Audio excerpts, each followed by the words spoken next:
अब देखो अपन matrix multiplication पढ़ा था, तो जैसे अपन ने मैट्रिक्स एडिशन पढ़ा था और सब्सट्रैक्शन पढ़ा था, तो हमने मैट्रिक्स एडिशन में पढ़ा था दो मैट्रिक्स को ऐड करने के लिए, जोड़ने के लिए उनका ऑर्डर क्या होना चाहिए, सेम होना चाहिए, और करस्पॉन्डिंग एलिमेंट क्या होते हैं, ऐड होते हैं।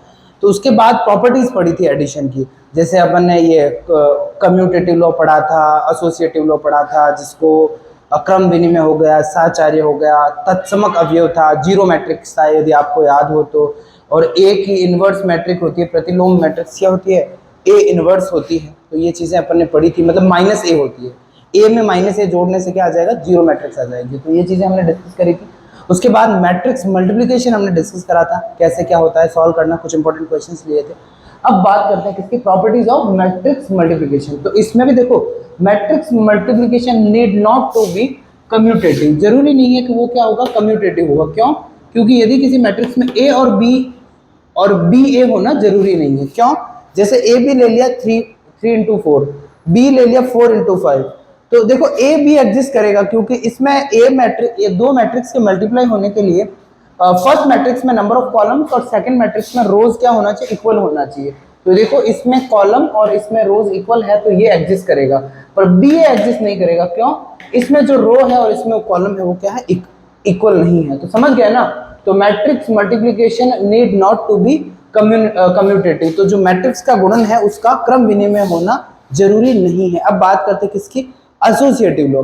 एसोसिएटिव लॉ किसको बोलते हैं, यदि आपने तीन मैट्रिक्स ली, ए बी और सी ले लिया, ठीक है, कोई भी तीन मैट्रिक्स ले ली, तो उसमें पहले फर्स्ट और सेकंड मैट्रिक्स को मल्टीप्लाई करके थर्ड मैट्रिक्स को मल्टीप्लाई कर लो, और उसमें सेकंड और थर्ड को मल्टीप्लाई करके बाद में फर्स्ट से करो, इक्वली होता है। आपको याद है तो मैंने पहले ही एक एग्जांपल में आपको ये चीजें समझा दी थी कि मैट्रिक्स मल्टीप्लिकेशन आप ट्राई कर लेना सॉल्व करके, तो आई होप आपने करा होगा, तो देखा होगा, वो एसोसिएटिव था।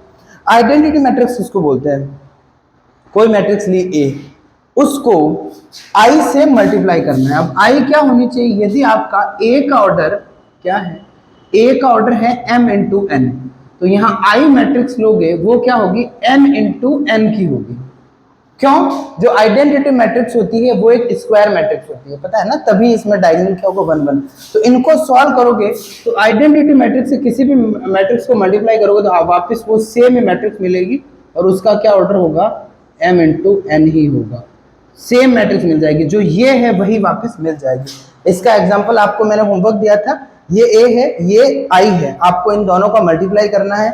तो इसकी देखो, ये फर्स्ट रो और ये फर्स्ट कॉलम से मल्टीप्लाई करोगे तो क्या मिल रहा है, ये देखो पहला एलिमेंट 1 ही मिल रहा है, फर्स्ट रो सेकंड कॉलम करा तो दूसरा एलिमेंट क्या मिल रहा है, 2 ही मिल रहा है, क्योंकि देखो ये 0 से हो जाएगा, बस 2 ही बचेगा। फिर फर्स्ट रो थर्ड कॉलम तो 3 मिल रहा है, ठीक है। फिर फर्स्ट रो फोर्थ कॉलम तो क्या मिल रहा है, वापस 4 ही मिल रहा है, तो फर्स्ट लाइन ये सेम ही मिल गई, ठीक है। फिर आपको सेकंड रो निकालनी है, तो सेकंड रो फर्स्ट कॉलम, तो पहला एलिमेंट 0 मिल रहा है यहाँ पे, क्योंकि देखो इसको 0 को 1 से करने से ये 0 हो जाएगा, फिर ये 0 0, फिर यहाँ पे क्या, second row second column third row, ऐसे करके ये वापस ए ही मिल जाएगा। इज दैट क्लियर और नॉट? तो आइडेंटिटी आपको मुझे नहीं लगता कोई दिक्कत होगी। अब बात करते हैं किसकी, कोई दिक्कत नहीं है, there wouldn't be any problem. If A is a square matrix तो क्या फर्क पड़ेगा, वही मिलेगा, यहाँ पे जो भी ए है सेम मिल जाएगा, ठीक है। आप बोलो तो बोले एक छोटा सा एग्जांपल और ले लेता हूँ square matrix, can I erase this?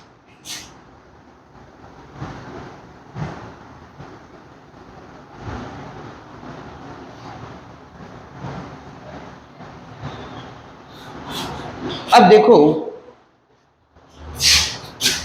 एक और इसका एग्जांपल ले लेते हैं। ए ले लिया, क्या स्क्वायर मैट्रिक्स लो, ये आपने ले ली 1 2 3 4, इसके 2 इंटू 2 है, तो जो आई लेना पड़ेगा वो क्या होना पड़ेगा, 2 इंटू 2 की मैट्रिक्स, ठीक है। जितने इसके कॉलम होते हैं ना आई में, रोज और वो दोनों, ये देखो ये सेम, तभी मल्टीप्लाई एग्जिस्ट करेगा। तो आप करो ए आई, ये आपका हो जाएगा 1 2, यहां से आपका हो गया 1 0 0 1।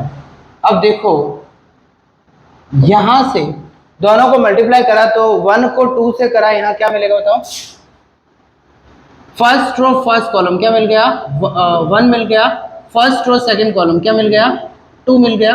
क्यों? देखो समझ गए ना, 1 का 0 से, 2 का 2 से। और सेकेंड रो फर्स्ट कॉलम क्या मिल गया 3, तो ये ए ही तो मिला है। तो किसी भी मैट्रिक्स को यदि आइडेंटिटी मैट्रिक्स से मल्टीप्लाई करते हैं, किसी भी अवयव को जब तत्समक अवयव से गुणा करते हैं तो वापस वही अवयव मिलता है।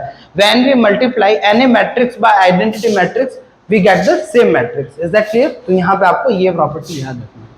अब देखो, अब बात करते हैं जीरो मैट्रिक्स के बारे में, कुछ चीजें बताते हैं। एक तो है ना, ये सम इंपॉर्टेंट कुछ एक पल कैंसिलेशन लो बता देते हैं।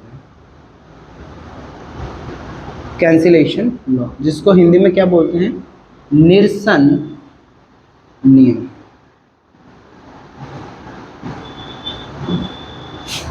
अब देखो, यदि कोई मैट्रिक्स ए है, ठीक है, और यहाँ बी है, और ये वापस ए है, ये बी है।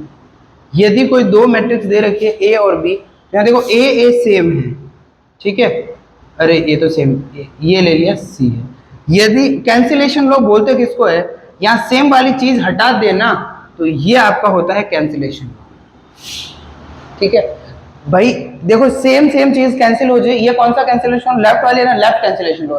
पर मैट्रिक्स मल्टीप्लिकेशन में जरूरी नहीं है कि ये हो, ठीक है, मतलब कैंसिलेशन लॉ नहीं होता है ट्रू। क्यों? यदि आपने ले लिया जैसे ए मैट्रिक्स ले ली, क्या जीरो मैट्रिक्स ले लिया, ठीक है, ये ओ ले लिया, मतलब क्या हो गया, जीरो ले लिया। तो अब देखो, आपने इसका एग्जांपल ले लेते हैं, एग्जांपल ले लेते हैं। ए आपने क्या ले लिया, जीरो मैट्रिक्स ले लिया। तो पहले ए आपने ले लिया 2/2 की जीरो मैट्रिक्स ले, 0 0 0 और 0।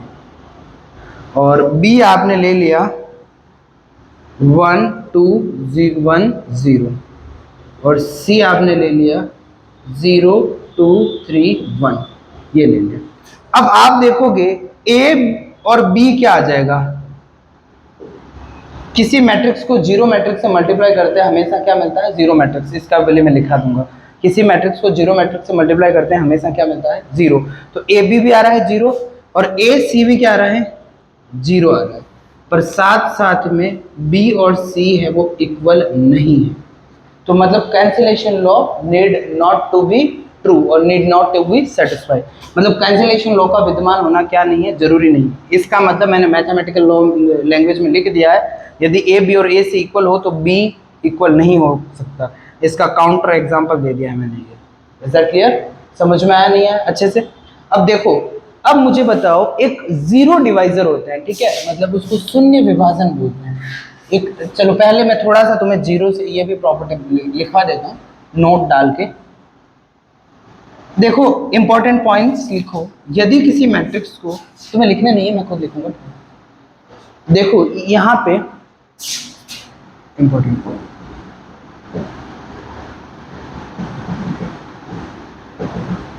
पहले तो ए कोई मैट्रिक्स है, ठीक है, ए बी एनी मैट्रिक्स। ए कोई भी क्या है, मैट्रिक्स है।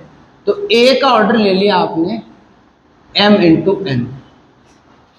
तो यहां पे इसको वापस, या चलो ऑर्डर का तो जीरो मैट्रिक्स से मल्टीप्लाई करा, ठीक है। तो यहां n होना जरूरी है, और n इंटू एन, भाई ये देखो मल्टीप्लाई करने के लिए n होना जरूरी है, और n इंटू ये n की ले ली क्या, जीरो मैट्रिक्स। तो वापिस आपका a की जगह क्या मिलेगा, आपको जीरो मैट्रिक्स मिल जाएगी, जिसका ऑर्डर क्या होगा, m इंटू एन। मेरी बात समझे या नहीं समझे? a का ऑर्डर है m इंटू एन, इसको मल्टीप्लाई करने से n और n इक्वल होना जरूरी है। अब यहाँ जरूरी नहीं है, इसको अपने स्क्वायर ही ले लिया, ठीक है। तो अब इसका मल्टीप्लाई एग्जिस्ट करेगा और उसका ऑर्डर क्या होगा, m इंटू एन। तो a को उसके अकॉर्डिंग से अपन कोई भी जीरो मैट्रिक्स लेंगे ना, तो वापस क्या मिल जाएगी, सेम a के ऑर्डर की जीरो मैट्रिक्स मिल जाएगी। समझ में आया नहीं है? इसका एग्जांपल लूं या क्लियर है? n इंटू पी होता है यहाँ पे जीरो मैट्रिक्स, तो ये तेरे मिल जाती m इंटू पी मिल जाती, कोई दिक्कत नहीं। दिखाऊं सॉल्व करके? ये ले लिया आपने 2 इंटू 3, 1 2 0 2 1 और 3। तो इसका ऑर्डर क्या है, 2 इंटू क्या है, 3 है। अब जीरो मैट्रिक्स मल्टीप्लाई करें ना, उसमें 3 होना जरूरी है, तो ये आपने 3 क्या रोज होना जरूरी है। ये 0 कॉलम कितने लूं, 4 ले लूं, 0 0 तो फिर 2 इंटू 2 के स्क्वायर मैट्रिक्स मिल जाएगी। चल कोई नहीं,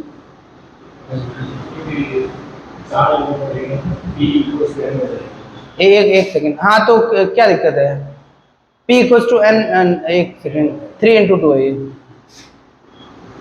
तो यहां देखो फर्स्ट रो फर्स्ट कॉलम 0 आ रहा है, और फर्स्ट रो सेकंड कॉलम 0,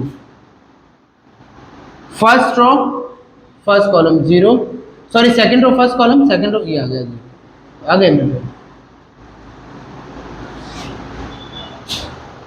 अब 2 की जगह तू तेरा मन होता कि मैं 3/3 की ले लेता,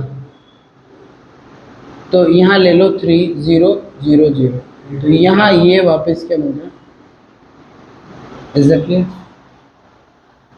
समझ में आया या नहीं आया।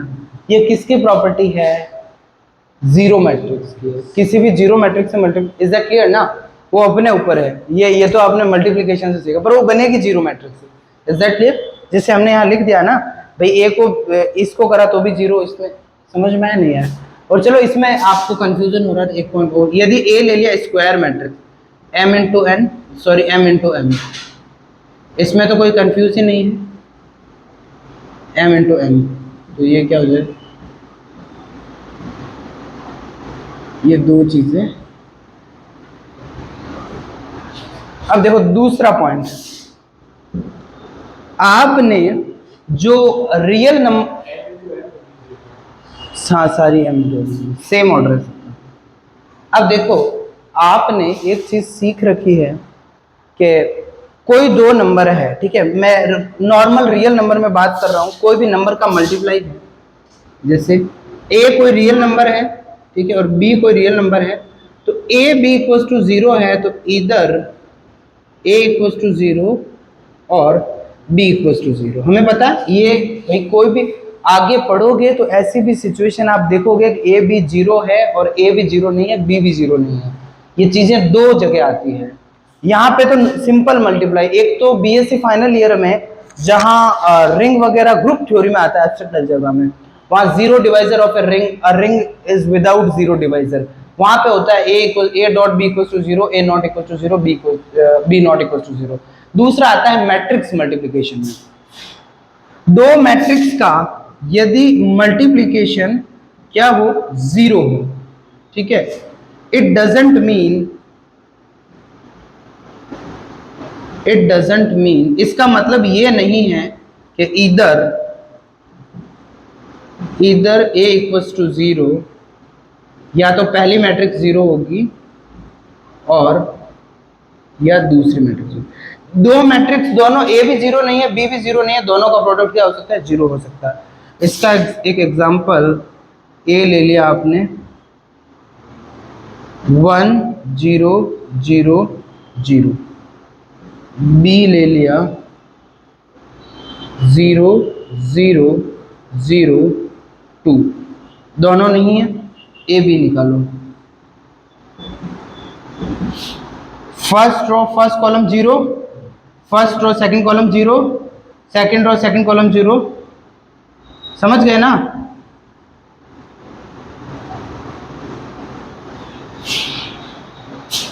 ना ए 0 है ना बी 0 है, और ए बी क्या हो गया, 0, एग्जैक्टली है। समझ में आया या नहीं आया।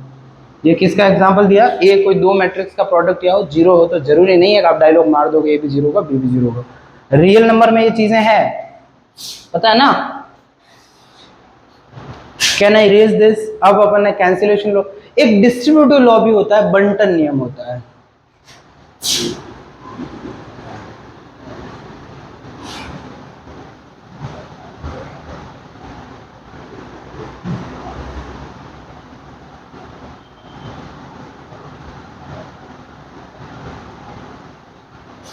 अब देखो डिस्ट्रीब्यूटिव लॉ किसको बोलते हैं,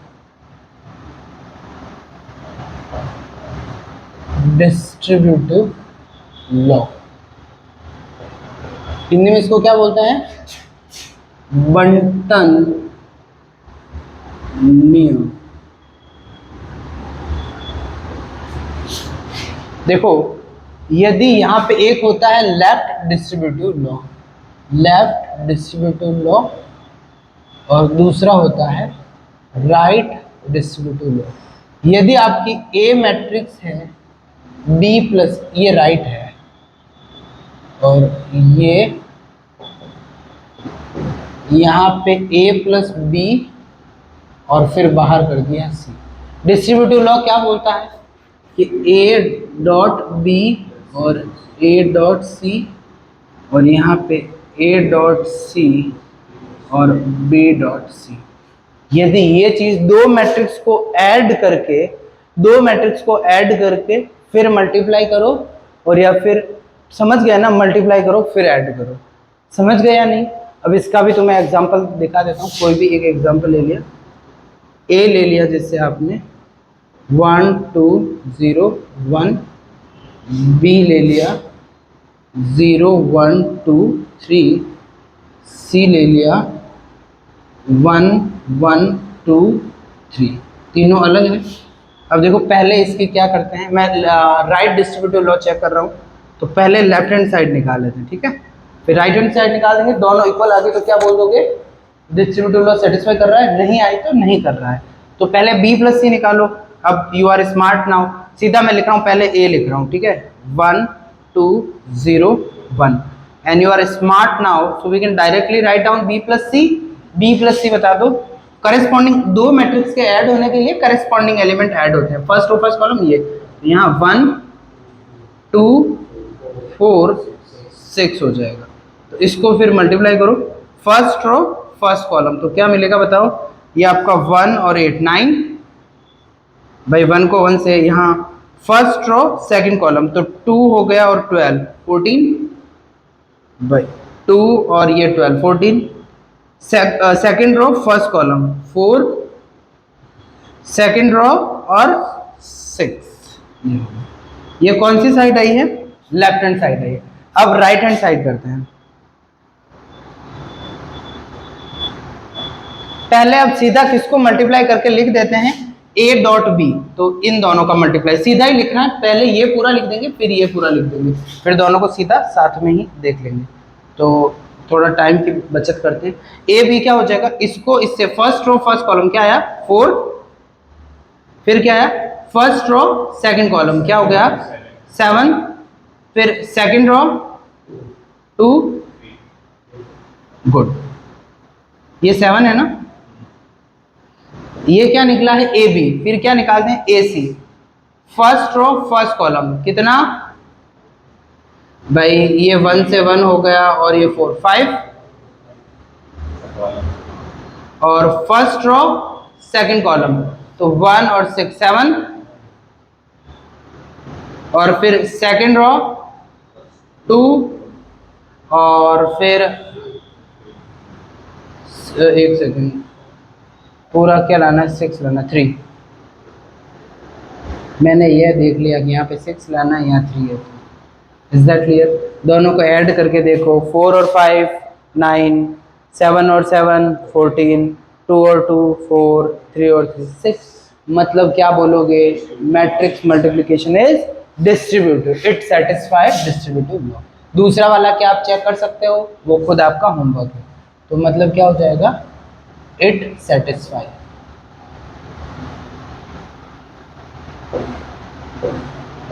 डिस्ट्रीब्यूटिव लॉ, हिंदी में बोलते हैं इसको बंटन लॉ। अब देखो यहां पे, can I erase that part,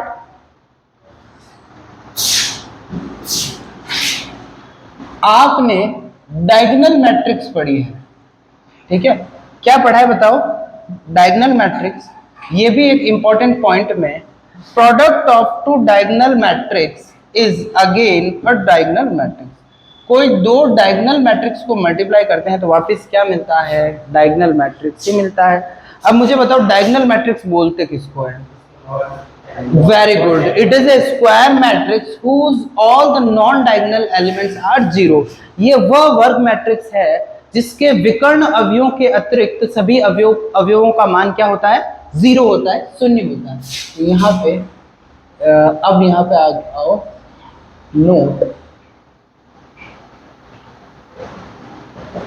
product of two diagonal matrices is again a diagonal matrix. दो विकर्ण अवयव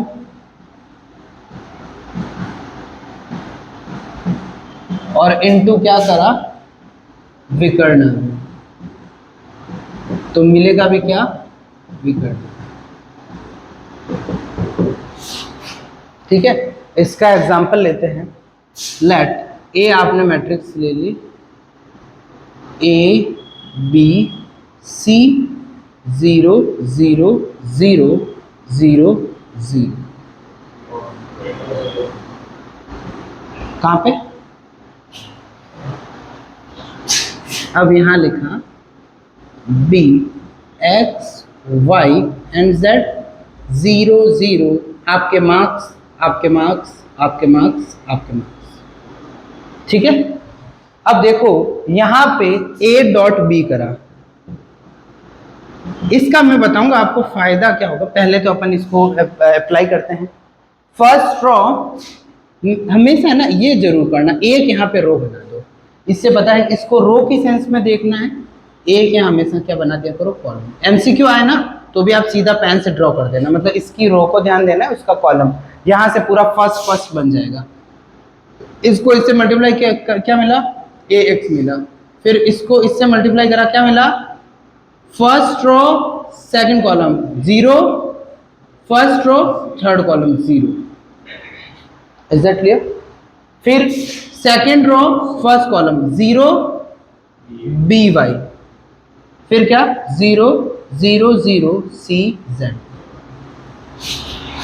तो भाई इसमें तो मल्टीप्लाई करने में जोर कहाँ पड़ा, सीधा ही आप मल्टीप्लाई कर दो, इसको इसको इसको इसको इसको इसको, बाकी सारे 0। समझ गए ना, बिल्कुल मेहनत नहीं करनी पड़ेगी। तो you need to remember this. Product of two triangular matrix is again a triangular matrix. अब आ गया कि ट्रायंगुलर मैट्रिक्स किसको बोलते हैं, तुम्हें तो ये भी याद नहीं है। दो ट्रायंगुलर मैट्रिक्स होती है, अपर ट्रायंगुलर मैट्रिक्स और लोअर ट्रायंगुलर मैट्रिक्स। मैंने आपको बताया है इसके लिए क्या होना जरूरी है, इसका विकर्ण अवयव या फिर डायगोनल मैट्रिक्स होना जरूरी है, या सॉरी डायगोनल नहीं, स्क्वायर मैट्रिक्स होना जरूरी है। स्क्वायर मैट्रिक्स का जो डायगोनल है वहां पे आई इक्वल्स टू होता है जे, और ऊपर होता है जे ज्यादा। ठीक है, क्योंकि कॉलम आगे बढ़ जाते हैं और नीचे रो ज्यादा होती है, आई ज्यादा होती है। तो अपर ट्रायंगुलर में नीचे वाला पोर्शन जिसमें आई ज्यादा है वो 0 होता है, और लोअर ट्रायंगुलर में ऊपर वाला पोर्शन जिसमें जे ज्यादा है वो क्या होता है, 0 होता है। तो ये बोल रहा है कि दो अपर ट्रायंगुलर मैट्रिक्स को मल्टीप्लाई कर देना तो वापस क्या मिलती है, अपर ट्रायंगुलर मैट्रिक्स ही मिलती है। Is that clear? Product of two triangular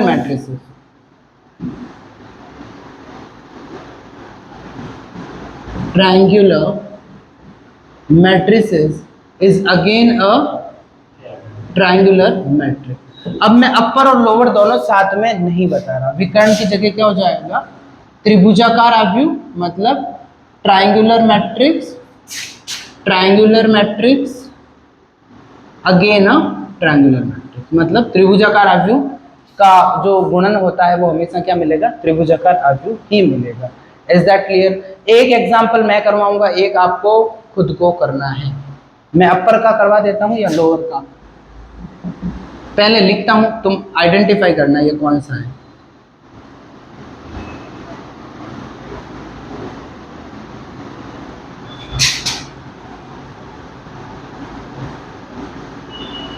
अब देखो यदि मैं यहां लिख रहा हूं A B C D E F, ठीक है, और यहाँ A B C D E F G H I J K L, ठीक है, ये कर दिया। तो अब ये पहले बताओ कौन सी है, अपर ट्रायंगुलर है, ठीक है। अपर वाले में क्या होता है, लोअर वाला पोर्शन जिसमें वो तो पता है ना, आई जे मैंने समझा दिया ना, तो ये अब तुम्हें दूसरा वाला एग्जांपल खुद को सॉल्व करके आना है। कौन सा? वो आपका होमवर्क है लोअर का। लोअर क्या करोगे, इसको स्विच कर दोगे, इनको इधर उधर जीरो भेज देना।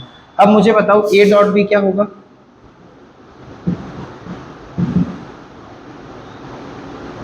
देखो एक तो 3 इंटू 3 ये सारी एक तो स्क्वायर है, कोई दिक्कत नहीं है, सब सेम ही मिलेगा। तो मैं ऑलरेडी बताया हुआ है सारी मैट्रिक्स को बहुत अच्छे से। अब मुझे बताओ पहला एलिमेंट क्या होगा? पहला first row first column a g मिलेगा, ए जी ओ जी नहीं, तो यहां पे फर्स्ट रो फर्स्ट कॉलम, तो आपको क्या मिल गया? ए जी मिल गया। फिर फर्स्ट रो सेकंड कॉलम, देखो यहाँ ए नहीं ये जे है, ए जे और प्लस क्या हो जाएगा? डी एच हो जाएगा। बस समझ रहे हो या नहीं समझ रहे हो? ए जे और क्या हो जाएगा? डी एच हो जाएगा। फिर थर्ड वाला ए के प्लस बोलो डी एल, फिर e i. Is that clear? अब बात रही किसकी? Second row. सेकंड रो क्या हो जाएगा? फर्स्ट रो फर्स्ट कॉलम, तो 0 और ये भी आपका 0। पहले चलो इस एलिमेंट की बात करते हैं। ये एलिमेंट क्या होगा? सेकंड रो सेकंड कॉलम, तो क्या हो जाएगा? बी एच हो जाएगा, बी एच हो जाएगा। और यहां से अगला वाला क्या हो जाएगा? दो एलिमेंट होगा, एक तो आपका बी एल प्लस क्या हो जाएगा? आई एफ या F I. Is that clear? समझ गए या नहीं समझे? फिर वापस बात करते हैं इसकी, तो इसमें क्या हो जाएगा? ये भी 0 हो जाएगा, सेकंड रो सेकंड कॉलम भी 0 हो रहा है ना। फिर वापस करो आई सी या सी है, ये ले, ठीक है, कोई दिक्कत? इसकी शक्ल देखो, यहाँ पे भी 3 0, यहाँ पे भी 3 0, यहाँ पे भी 3 0। अपर ट्रायंगुलर मैट्रिक्स ये दोनों, और ये भी क्या है? सेम ही है। क्लियर या नहीं? सॉल्व करना बहुत इजी है। डायगोनल के देखो, तुम जैसे जैसे करोगे ना तुम्हारी स्किल बढ़ जाएगी। इसको इससे, इसको इससे, इसको इससे, डायगोनल एलिमेंट सीधे मिल जाएंगे, ठीक है। फिर लास्ट वाला, अब तो 3 ही एलिमेंट निकालने हैं, कर देना, समझ गए ना? कोई दिक्कत? कोई दिक्कत नहीं। डायगोनल वाला इसमें एप्लीकेबल है, सेम ही आएंगे डायगोनल वाले में सीधा। बाद में मैं आपको चीज़ें, और मेरी बात समझ में तो आ रही है ना? अब देखो, तो यहाँ से आपकी ट्रायंगुलर मैट्रिक्स भी हो गई क्लियर। इसका दूसरा पोर्शन क्या करना है? आपको होमवर्क करना है, ठीक है, बाकी का ज्ञान कर। नहीं कंबाइन नहीं है।